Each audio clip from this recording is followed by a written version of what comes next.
Hey besties, you've got Ellen here, and I want to talk about why we sew, why we consider sewing, what drives us. I have a list, and they're in no order of importance. These are just how they came into my mind, and I would love to hear from you what your reasons are for sewing or considering making sewing part of your life. So here we go. Number one, learning to slow down and find your zen. So, if you're anything like me and you're used to working, multitasking, doing a million things at once, typing, talking on the phone, cooking, working, reading, folding laundry, whatever it is, with sewing, I found you need to actually really focus to be precise a lot of the time and to do something slowly and carefully so you don't need to redo it. Number two, finding community, finding good people, including potentially a great older person. So, someone who maybe had home economics at school, someone who was taught maybe by a grandmother, an aunt, a parent, for example, who has a wealth of experience and may have a lot of great sewing materials at their home, at their disposal. They may very well be willing to share that knowledge with you. It might be wonderful. It might be as wonderful for them as it is for you. And they may even have some supplies that they're willing to give to you. Number three, discovering your preferred fabric and style. So, as a sewist, I have learned that there are certain fabrics that I have really loved to focus in on. Some that I'm not so crazy about, and I'm experimenting with different styles, as far as different sleeve types, waistline, bust line. I used to shop more by price, what I can afford, maybe by brand or color. But I wasn't always focusing in on the most specific things. If I had $1 million, would I always do a specific type of neckline or waistline, or a midi versus mini versus maxi skirt, for example? When you sew, you can be very specific and really particular about what your likes and dislikes are and build your wardrobe around that. Number four, gifting to others. And this can be gifting on a budget because you don't have a lot of money and you don't have a lot of money to gift.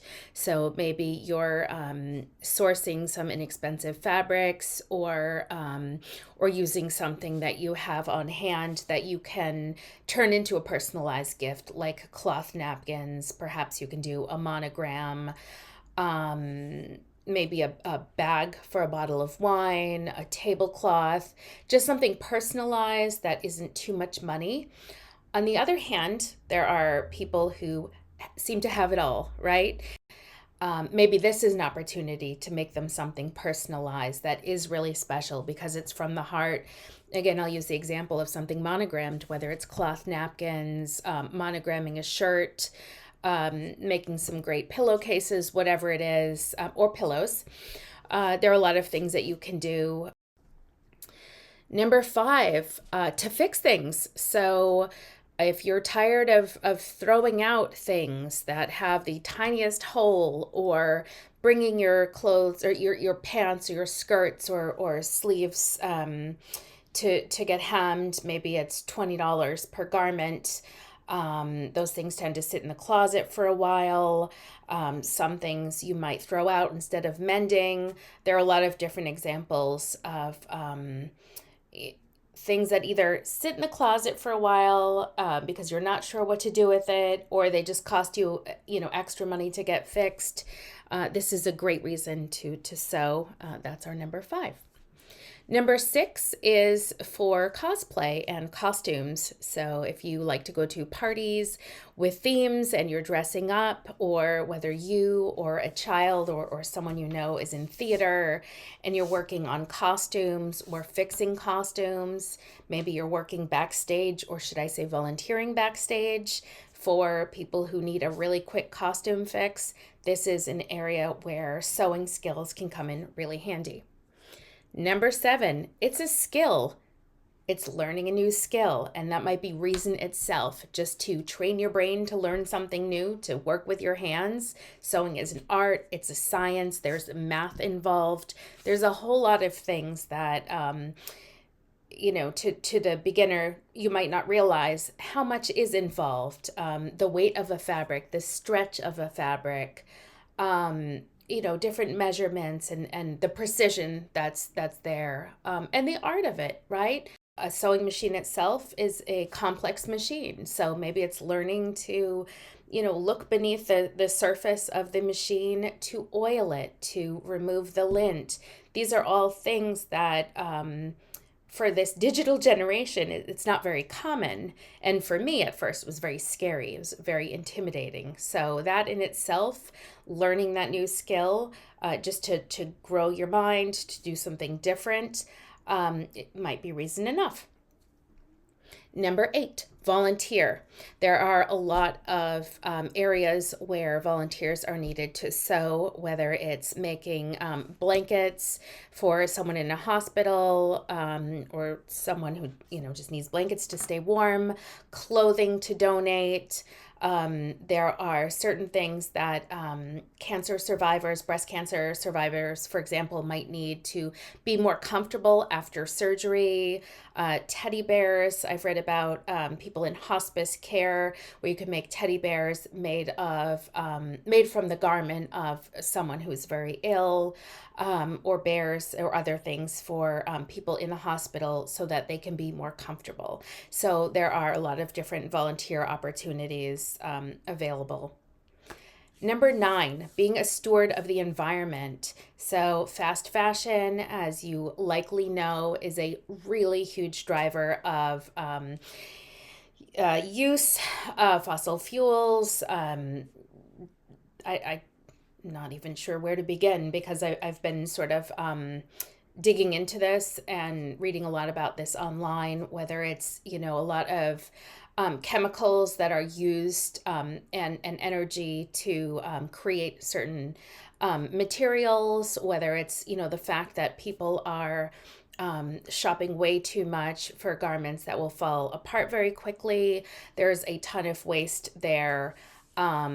Not to mention a lot of the garments that are made for fast fashion and non-fast fashion as well are made in countries where people are working without good conditions. Sometimes they're young people, children, and this is something that you do support when you're buying those garments. So to avoid that and being a steward of the environment, less waste, using just what you need, making something really high quality and holding on to it can be reason enough. 2 more, guys. Number 10, communicating your style and values non-verbally. You might be an introvert. You might be someone who just wants to, go out and express yourself. And if people know, they know. If they get you, they get you. If they don't, they don't. But this, you communicate in what you wear and how you dress. And maybe this is an important thing for you. Last but not least, and this is certainly an important one for me and my family, making sensory friendly stuff for people who are really need to wear something that, or have something against their skin that feels really good, that's comfortable. Some people have challenges with fine motor skill, whether they're doing snaps, buttons, zippers. So making something sensory friendly. I have one example. My daughter needed something for a party a few years ago. We wanted to find something nice and fancy, but the first thing is that we would need to feel everything. And it seemed like everything had some buttons, some kind of there was always something that just like wasn't comfortable, and it's hard to shop for that stuff online because you can't feel it. And then going into the store, there were additional challenges, and I remember spending too much money for something that was very simple that I feel like these days I could have just made, and it would have saved us a lot of trouble, a lot of time, and honestly it would have saved us money, and we could have created something that was probably a little bit more special and bespoke for her. So those are my reasons. I'm sure there are a million other reasons. I would love to hear yours. Thanks for tuning in. That's all I have for now, besties. Thank you so much for listening in, and I hope you have a great day, night, evening, mid-morning, whatever it is, and hope to see you soon.